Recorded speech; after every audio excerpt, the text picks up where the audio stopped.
À partir de l'écran d'accueil du FX CP400, nous ouvrons le document eActivity dans lequel nous avons préparé une sélection d'exemples. Nous ouvrons ici le bandeau consacré au sous-menu Liste de l'application principale. Nous encourageons le lecteur à reproduire ces exemples en s'aidant du menu Action Liste ou du menu Interactif Liste. Au sens du FX CP400, une liste est une collection ordonnée d'objets, séparés par des virgules, et qui est délimitée par une paire d'accolades. Une telle liste peut contenir des objets de nature différente. Mais pour commencer et pour rester sur un exemple simple, nous avons placé ici une liste de 6 entiers dans la variable y. Les deux accolades permettant de délimiter une liste se trouvent par exemple dans l'onglet Mat3 du clavier virtuel. On y trouve également les crochets droits qui permettent de lire un élément quelconque d'une liste, en l'occurrence ici le troisième élément égal à 8 de la liste Y. Il est possible de modifier un élément quelconque d'une liste. Ici, nous plaçons la valeur 7 en position 3 dans la liste Y. Le contenu de celle-ci est alors affiché pour confirmer la modification. Les listes se prêtent très bien aux calculs arithmétiques qui sont alors effectués terme à terme. Par exemple, voici comment ajouter 10 à tous les éléments de Y, et voici comment les multiplier par 10. Parmi d'autres possibilités, on a élevé les éléments de Y au carré, puis on a calculé leurs inverses, terme à terme.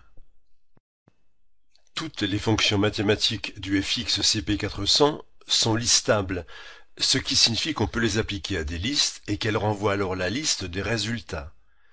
Par exemple, on a calculé ici les logarithmes népériens des éléments de Y, puis leurs exponentielles. On constate que tous ces calculs n'ont pas modifié le contenu de la variable Y. Nous plaçons maintenant une autre liste, cette fois dans la variable Z. On voit qu'il est possible d'ajouter terme à terme les éléments de Y et Z, ou encore de calculer une combinaison linéaire telle que 3Y moins 2Z. On peut également calculer le produit terme à terme des éléments de Y et Z. Il y a bien d'autres possibilités, comme par exemple de calculer la liste des maximums ou celle des minimums. Tout ça est bien sûr possible, car les listes Y et Z ont le même nombre d'éléments. La longueur d'une liste peut d'ailleurs être calculée avec la fonction dim, qui se trouve dans le menu Liste Calcul. On en vient maintenant à une description rapide des fonctions des menus Interactif Liste et Action Liste. Ils sont subdivisés en les trois sous-menus Créer, Statistique et Calcul.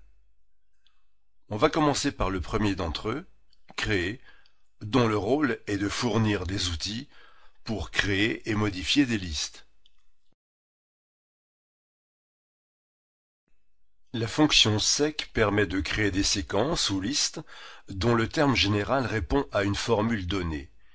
Ici, on place dans la variable y la liste des x2 pour x allant de 1 à 11. On peut préciser le pas qui par défaut vaut 1.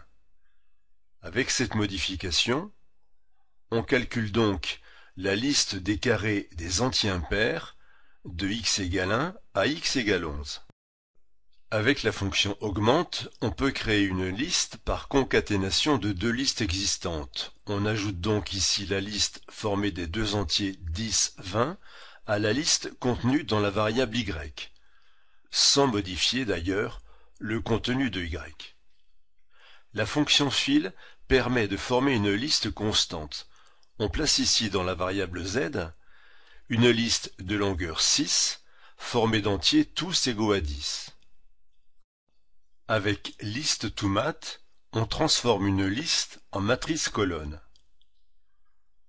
On peut spécifier plusieurs listes successives, à condition bien sûr qu'elles aient la même longueur. Toujours dans le menu Liste créée, la fonction mat2list transforme en liste une colonne d'une matrice. Ici, par exemple, on récupère sous forme de liste la première colonne de la matrice précédente.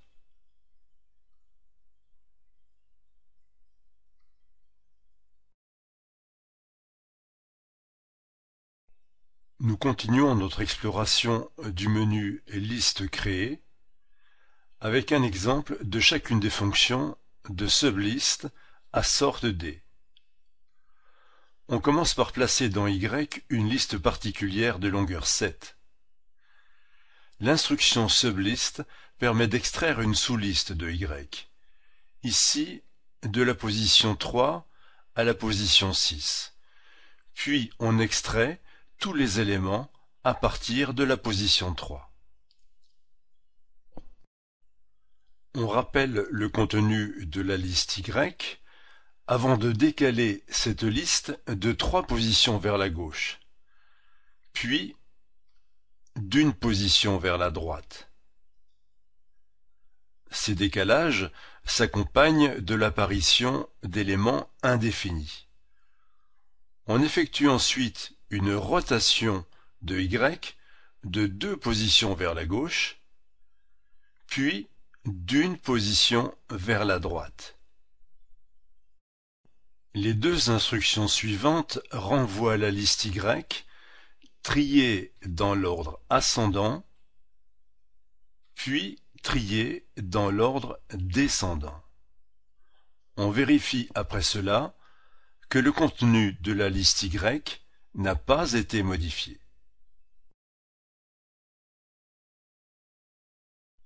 On va maintenant explorer les différentes fonctions du menu Liste Calcul. Pour cela, on commence par placer une liste particulière de longueur 10 dans la variable Y. Rappelons que la fonction dim permet précisément de retrouver la longueur d'une liste donnée. Ensuite, on calcule successivement la somme, puis le produit des éléments de la liste Y. On rappelle le contenu de Y avant de former la liste des sommes cumulées des éléments de Y, liste que nous plaçons dans la variable Z.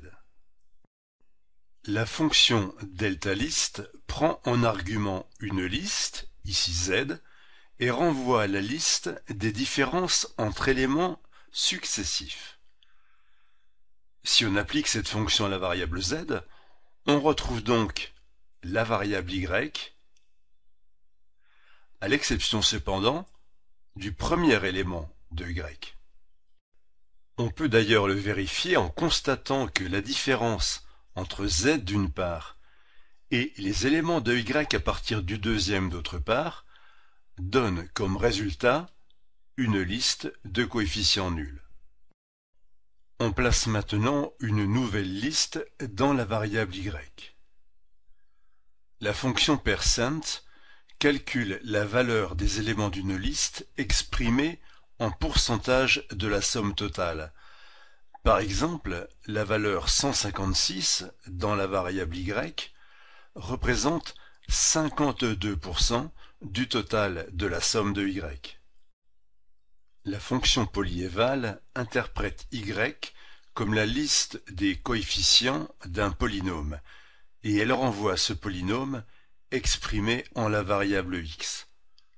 On peut ajouter un deuxième élément, ici la variable a, ou la valeur 2, qui est le point en lequel on souhaite évaluer ce polynôme. L'expression séquence de y calcule le polynôme de degré minimum dont les valeurs en 1, 2, 3, 4, 5 sont les coefficients de la liste y. On retrouve ici le polynôme x3 plus x2 plus x plus 1.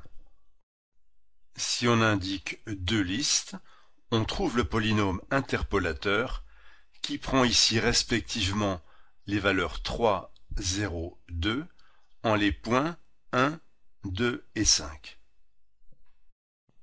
Il reste essentiellement à étudier les fonctions du menu liste statistique, mais nous les verrons précisément lors de notre étude de l'application statistique du FX CP400. Voici qui termine cette présentation. Nous pouvons donc revenir à l'écran d'accueil de la calculatrice.